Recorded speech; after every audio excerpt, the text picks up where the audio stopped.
Hey, what's going on, everybody? It's Damron. We're playing the Crash Bandicoot N'Sane Trilogy. We've been making our way through Crash Bandicoot 1, getting all the platinum relics and all the gems in the game. In this mission, we are on Toxic Waste. I think this is one of the easiest levels in the game. Obviously, we have a special gem to get. If you look at the times, you can see the platinum time is 55.75 seconds, which is a tight window, but it's a very easy level. Obviously, if you're just going for the 100% achievement, you can settle for gold at 1 minute and 3 seconds if you'd like to. So let's look at a platinum relic run, and then we'll break it down.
Alright, so you can see with that run we got 54.2 seconds, which gives us about a second and a half of leeway under that platinum relic time. So let me go ahead and show you a little bit slowed down. We're going to break it down. I think this level's pretty easy. It's really about the timing of these guys with the barrel, okay? I like to let that first barrel come down a little bit and wait, and when it's ready for me to grab the clock, jump, and hit the 1 second box, that's when I'm ready to move, so I don't, I can just kind of keep the pace up. We're obviously going to get this Aku mask. It's going to help us, would allow us to take a hit from one of these barrels. As we kind of go up these inclines, I tend to try to take little jumps to try to get up those inclines a little bit faster. He seems to run a little slower if you're just walking.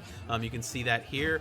Obviously, the key to this level is making sure you're hitting all the time boxes. It's very difficult, pretty much impossible if you miss one of the time boxes. The level itself is very linear and very straightforward, right? We're essentially just staying on this straight path pretty much the entire time. Obviously, I got hit by a barrel just a second ago and lost my Aku mask, but that's okay. There's 2 of them available.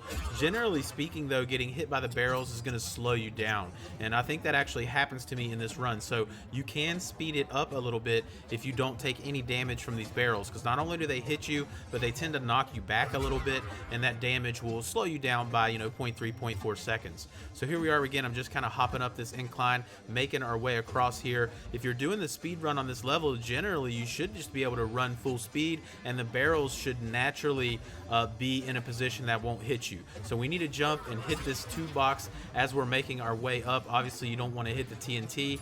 We're going to do a large jump to get over this barrel, and for the most part, these bouncing barrels shouldn't hit you. You see, I took a little bit of damage there, and then because I was invincible, the second barrel didn't hit me, but it did slow me down.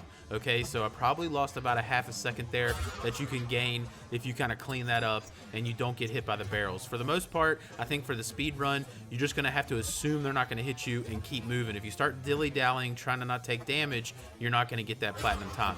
So here we want to do a big jump from the top of that incline so we can get the 3 second box that's 3 boxes high, and then we'll grab also the 2 second box. So we got 5 seconds right there. So right here is a very good example of what I'm talking about. You can't wait around for that barrel. You just got to go, and if it hits you and you die, so be it. Restart the level. So if you use those strategies, you should be able to get the platinum time. Again, I got about a second and a half of leeway there for you, but that level's not too bad compared to some of the other ones. I actually find this to be pretty easy. So let's go ahead and go on to our box run. In this particular mission, this is a special gem. There's 39 boxes to grab. 4 of them are right here in the beginning, but in this level we also cannot die, because we are going for a special gem, which is the blue gem. So we need to get all 39 boxes without dying. So you're gonna have to make it through the entire level, getting all the boxes and no deaths. Now, if you've been following along with my guide, hopefully you're doing your relic runs first. If you're doing your relic runs first, you should be very familiar with the level, but also all those cumulative deaths from your relic run times as you fail or die or whatever are gonna be tracked by the game, and the game thinks you have a very challenging time with this level. So you're gonna be starting these levels with a double Aku Aku mask. So every time you pick up a mask, you're gonna get invincibility, and that's going to help you really a lot with levels like this, where we don't even have to worry about the barrels or the enemies or the TNT boxes. We can essentially run past most of them, which you saw me do in the very beginning of the level. So we're going to kind of just progressing on here. I'm getting a little bit reckless with my run. I used up all my Aku masks there, but as we're kind of moving up here, we're just collecting everything. Right here, you just need to hit one of the boxes that are going to make the TNT box drop. The TNT box dropping will start its countdown, and it'll blow up the rest for you. Right here, we're going to pick up our final token, which is going to take us to the bonus level. There's 13 boxes in the bonus. In fact, the last 13 boxes of the mission. You really just need to hit that first TNT box, and the rest will explode for you. Keep in mind, you can die on the bonus levels. If you happen to die in here, it's okay. It's not going to count against your blue gem.